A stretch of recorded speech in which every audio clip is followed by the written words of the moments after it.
What is going on, YouTube? It's your boy Wisco Madman coming at you. Today I want to talk about the recent topic of increasing minimum wage. Now I know sensitive topic for a lot of people, and there's been quite a bit of animosity towards one another when you hear a person that you assume to be conservative talk about minimum wage and the fact that it shouldn't increase.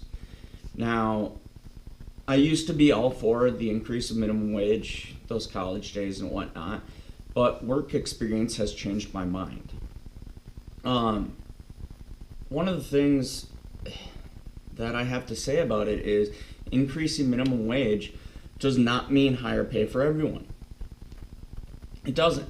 And some of the arguments I'm going to bring up are common ones that you've heard and others not so much. Now, the basic one is increasing minimum wage is going to overall and down the line devalue the US dollar. Now, let me explain. Especially when you're talking, I believe, federal minimum wage, at least. We'll go back a couple of years. I know it was $7.25 at one point. Colorado now it's well over $8. So I haven't really dealt with the federal minimum wage in quite some time. However, increasing it to 15, which has been the big talk, and quite a few cities actually already have that. The bigger cities are already at that point. But increasing it to $15 an hour. So let me explain something. If a business increases its workforce cost, it's going to look for ways to decrease said cost. That's just how it goes. Businesses are not in business to decrease their profits. They don't want to lose money. That's just how it goes. So you have one of two options in order to keep your profits. Although I know a lot of people's argument is going to be, well, why don't big corporations that are making billions of dollars take a little hit to their profit line? It's not how it works. So we're just going to throw that out there right now. Nobody's going to get in business to decrease their profit line. Do I agree that there's evil corporations out there? Yes. But we're not even going to dig into that one on this video. So they have two options. Increase the price of their product or service, or decrease the workforce, or a combination of both, obviously. Now, you decrease the workforce, and people say, oh, they can't do that. Well, here's the deal. Technology has made it possible. Look at McDonald's, look at Walmart, look at King Soopers. We have automated checkouts, self-checkouts, in which the people are doing their own work now, and willingly so. And the reason being is it's much faster to do a self-checkout. McDonald's has even got its own order system, due to COVID. It's been shut down as of late, but nonetheless, you get the point. They look to get the most out of their money, just as you and I do when it comes to our shopping. Generally speaking, people don't go and look for the most expensive product. They're going to look for the most affordable product. Now, that business, that corporation, is shopping for its cheapest workforce, its most effective workforce. It's doing a cost evaluation. So if they can get an automated service to increase production and get people out the door faster and only use one person for 10 checkouts instead of one person for each checkout, and each self-checkout tends to go faster, what do you think they're going to do? Common sense, guys. So, we move on to how we fix said problem. My true belief when it comes to how you fix things in a capitalist society. It's not to move for socialist type things. It's not to ask for more government control. It's to start thinking with your brain as a shopper, as a consumer. I know one person, it seems like a daunting task to take on a corporation, but if we all start thinking in such a way that when prices increase, when service decreases, when the product quality goes down, we no longer buy those products, those services. That's it. We've gotten in such a mood with the now generation and I gotta have it.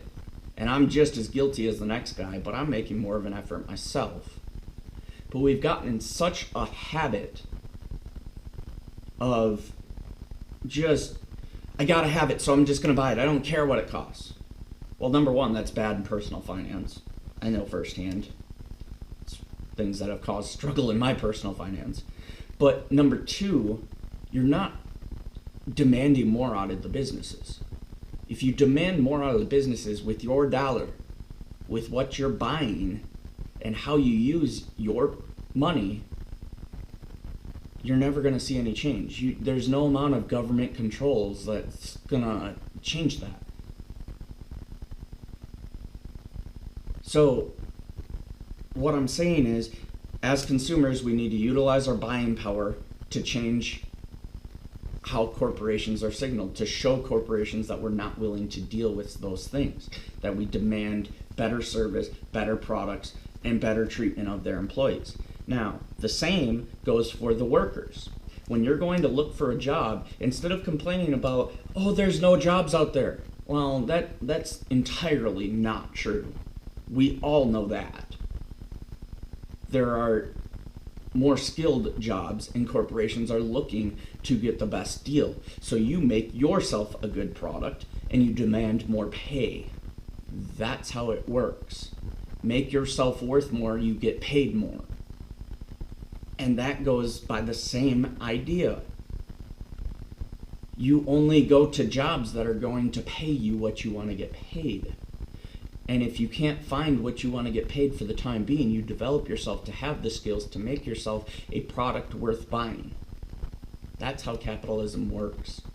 It seems we have forgotten that, but that's how it works. Those are very simplistic ways to explain to you how you change the way society operates. Now, I don't expect to change the world with this video, but I hope to get you all thinking about that a little bit. You know, if you settle for what is given to you, you will never get change. That's how it goes. Now, people have gotten into, and this is my final wrap up, have gotten into this attitude that just because I exist, just because I'm an adult, just because I need to live, I deserve to get paid something. I deserve to get that $15 an hour.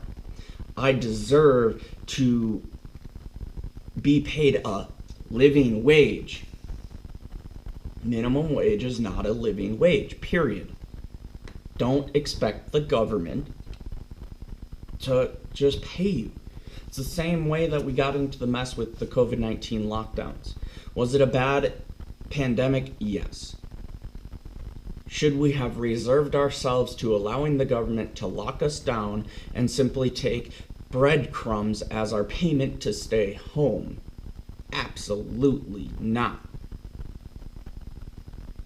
Existence doesn't mean pay. Being a value in the workforce, being a value within society and providing services to keep society going is how you get paid. That's it. Build yourself up, create yourself to be a quality commodity, and you will get paid more. That's the moral of this story. This has been your boy, Wisco Madman. Like, comment, subscribe. Let me know what you think. Tell me how much of an asshole you think I am for saying all those things. Share this video, and I'll catch y'all on the next one. Later.